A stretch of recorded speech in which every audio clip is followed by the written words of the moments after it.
Today, Facebook is the world's largest and most popular social media platform. You would have to be living under a rock if you haven't heard of this company.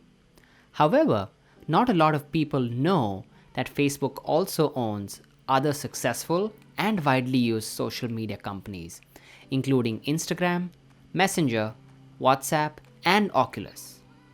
Over 2.5 billion users on average use one or more of Facebook's products in 2020, which roughly equals to over a quarter of the world's population, which is absolutely crazy if you think about it.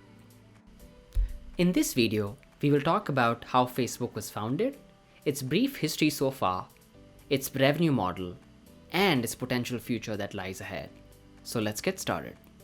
It all began in February of 2004 when Mark Zuckerberg and his friends Dustin Moskovitz, Chris Hughes, Andrew McCollum, and Eduardo Saverin launched a website known as The Facebook from their dorm room at Harvard University. It was the site that allowed users to create their own profiles, upload photos, and communicate with other users. Zuckerberg named the site after the directories that were handed out to university students to help them to get to know each other better. Membership to the website was at first only restricted to Harvard students. While Eduardo Saverin worked on the business end, Dustin Moskovitz was brought on as a programmer. Andrew McCollum served as the site's graphic artist, and Chris Hughes became the de facto spokesperson. Together, the team expanded the site to additional universities and colleges in the Boston area, then to the Ivy Leagues, and gradually to most universities in the United States and Canada. A few days after the launch, Zuckerberg got into trouble with Harvard seniors Cameron Winklevoss, Tyler Winklevoss, and Divya Narendra, accusing him of stealing their ideas for an intended social networking website called the Harvard Connection. The claimants later filed a lawsuit against Zuckerberg. However, the matter was eventually settled out of court. In June 2004, Zuckerberg hit a very successful milestone with a venture capitalist Peter Thiel making a $500,000 angel investment for a 10.2% stake in the company while joining Facebook's board. This was the first outside investment in Facebook. Around the same time, Napster's founder and angel investor Sean Parker became the company's president. The company changed the site's name from The Facebook to just Facebook after purchasing the domain name for about $200,000. By September 2006, Facebook was open to everyone with a valid email address, along with the age requirement of being 13 or above. Around that time, Zuckerberg had said, "I don't think social networks can be monetized in the same way that search engines like Google can. And in 3 years from now, we'll have to figure out the best optimum business model. But that is not our primary focus today." Soon after, Facebook hired Sheryl Sandberg as its chief operating officer in March of 2008. Sandberg reported having a number of brainstorming sessions with Facebook employees on their long-term monetization strategy, which led to the conclusion that advertising would be the main source of monetization.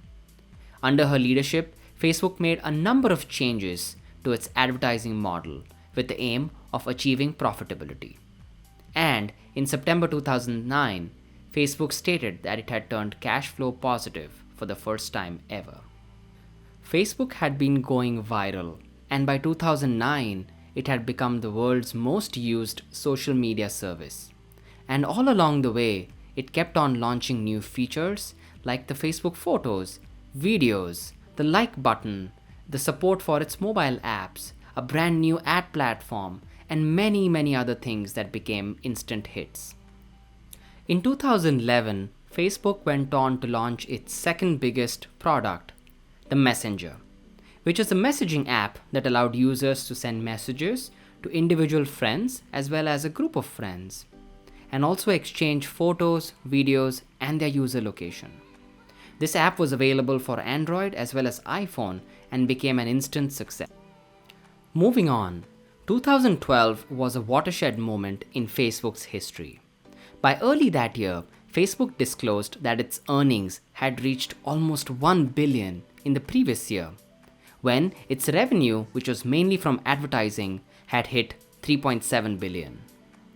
Facebook also reported that 56% of its ad revenue came from the US alone, and that 12% of its revenue came from just one single customer, Zynga, which was a social network game development company.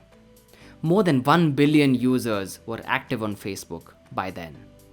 In April that same year, Facebook acquired the photo sharing competitor Instagram for approximately 1 billion in cash and stock. Instagram was like this cool young kid on the block that was gaining rapid popularity. And for the first time in its life, Facebook had found a competitor that could not only eat its lunch, but also destroy its future prospects. Why? Because Facebook was essentially about photos, and Instagram had found and attacked Facebook's biggest growth area, mobile photo sharing. This acquisition not only helped fend off competition from a potential threat, but it also helped combat rivals like Twitter and Google, who were boosting their mobile strategy. If Facebook was able to pivot and become very successful on mobile devices, that would be great. But if not, Zuckerberg at least wanted another horse in that game, which was Instagram.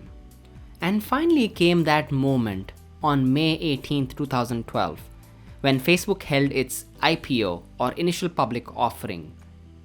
Continuing on the momentum that it had built, on February 19, 2014, Facebook announced its acquisition of WhatsApp, a smartphone instant messaging application, for $19 billion. This acquisition was the most ever paid for a venture capital-backed startup. WhatsApp had built a leading and rapidly growing mobile messaging service with over 450 million people using it every month, and 70% of those users active on any given day. Messaging volumes within WhatsApp were approaching the entire global telecom SMS volumes, and the service promised continuous growth with 1 million new users per day. And a month later, continuing their acquisition spree, Facebook announced that they had acquired a virtual reality startup called Oculus for $2 billion in cash and stock. Oculus was the leader in immersive virtual reality technology and had already built strong interest among early application developers, having received more than 75,000 orders for their virtual reality headset, the Oculus Rift. While the applications for virtual reality technology beyond gaming were in nascent stages, several industries had already started experimenting with the technology. Facebook had plans to extend Oculus's existing advantage in gaming to new verticals, including communication, media and entertainment, education, and many more. Given these broad potential applications, virtual reality technology was looking like a strong candidate to emerge as the next social and communications platform. Mobile is the platform of today, and now we are getting ready for the platform of tomorrow, said Zuckerberg. Oculus has the chance to create the most social platform ever and change the way we work, play, and communicate. With these acquisitions, Facebook cemented its position as one of the most influential and powerful social media empires. Now, some of you must still be wondering as to how Facebook actually makes money. Facebook's revenue model is fairly simple, yet very powerful. It earns about 99% of its revenue from ads, and 90% of the total ad revenue comes from advertising on mobile devices. Facebook users provide their data for free to Facebook's algorithms, and Facebook in turn leverages this data to help advertisers provide targeted ads to these users. The advertisers pay Facebook for providing a medium to advertise to these users based on a number of different criteria, including ad impressions, likes, the number of clicks, so on and so forth. Worldwide, the average revenue per user for Facebook has been hovering between $7 and $9 for the last few years. However, this number has been significantly higher in the Western Hemisphere, including US, Canada, and Europe, where the average revenue has been between $30 and $40 in the Americas and between $10 and $11 in Europe. Growth in Facebook's average ad revenue per user, or ARPU, indicates advertisers' willingness to pay more to Facebook-placed ads, as they expect higher return on investments from such ads. Facebook ads are targeted, which means that each ad that you see is specifically for you. Facebook provides advertisers with a near implicit guarantee that they won't be wasting their time or money, and gives them a high degree of assurance that a prom dress ad will only be seen by a high school student and not a retiree, or that an ad for a new beef burger will only be seen by a meat eater and not a vegan, for example.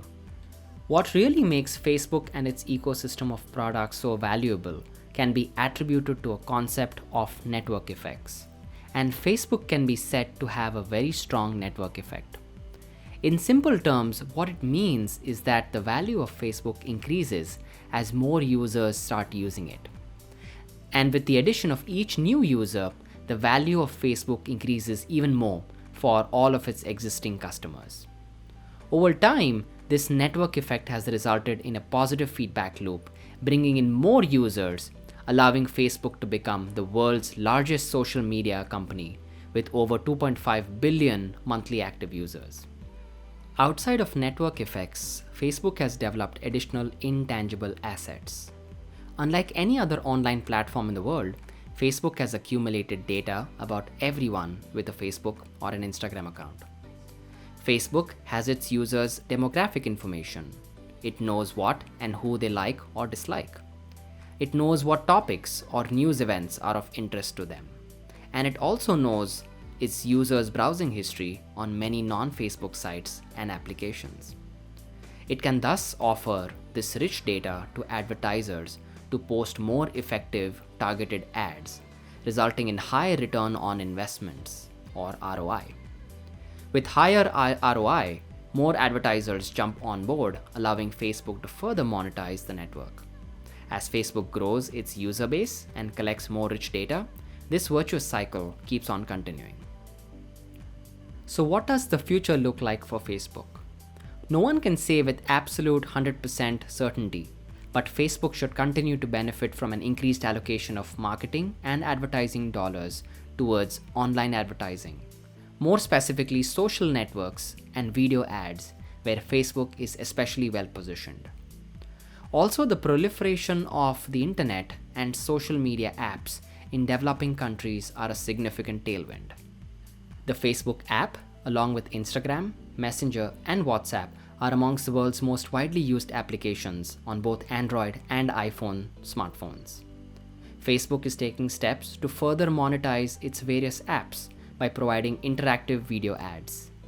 The company is also applying artificial intelligence and virtual and augmented reality technologies to various products, which may increase the user engagement even further, helping to generate attractive revenue growth for advertisers in the future. This is not to say that things have always been easy or will be easy going forward. There have definitely been some blunders and hiccups along the way. And in the recent past, Facebook has been subject to extensive media coverage and many controversies, often involving user privacy, as with the Cambridge Analytica data scandal, political manipulations, as with the 2016 US elections, psychological effects on its users such as addiction, low self-esteem, and with content issues such as fake news, conspiracy theories, copyright infringements, and hate speech. Commenters have accused Facebook of willingly facilitating the spread of such content. The risk of additional antitrust pressure from the US government is also a potential risk for the company. Despite these challenges, Facebook is trying very hard to address these issues at hand by making the right changes. Recently, it has been spending billions of dollars to address some of the most urgent issues by improving user security and privacy, giving users more control of their own data, rolling out more transparency tools, and aggressively moderating content such as fake news and hate speech that violates its terms of use. With regards to competition, Google is and has been its #1 competitor since the beginning. However, in the recent years, many new incumbents have shown up, including Snapchat, Amazon, Twitter, LinkedIn, Pinterest, WeChat, Apple, and TikTok. All these companies are eyeing the same thing: user growth and engagement, occupying a bigger slice of the customer's mind, and capturing more ad revenues from digital advertisers. However, with Facebook being so entrenched in everyone's digital social media life, it's gonna give all of its competitors a run for their money. More recently, according to eMarketer, on average, users are on Facebook and Instagram a combined 65 minutes a day, posting videos, photos, exchanging messages, making comments, uploading content, liking and disliking, and more. The value of such data that Facebook collects and the advertisers' willingness to use it is demonstrated by the 26% average annual growth of Facebook's average ad revenue per user, or ARPU, during the past 5 years. During the same period, Facebook's monthly average users have grown 12% annually. Facebook continues to generate strong top-line growth and remains cash flow positive and profitable. In fact, it has constantly earned more revenue and income every year since its IPO. And with a large amount of cash and cash equivalents, along with no debt, Facebook is well positioned to make additional investments in the form of acquisitions or more research and development in new products and features like Facebook Shop, gaming, dating, and many more. Whether you like it or not, Zuckerberg's creations have forever changed how people connect and share information, how businesses make money, and how information flows across all communities and cultures.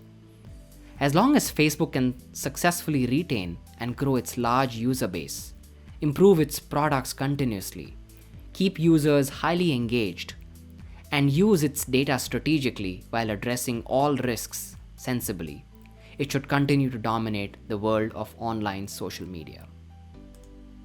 If you enjoyed this video, please hit the like button, subscribe to the channel, and comment in the section below to let me know which other companies do you want me to cover in the future.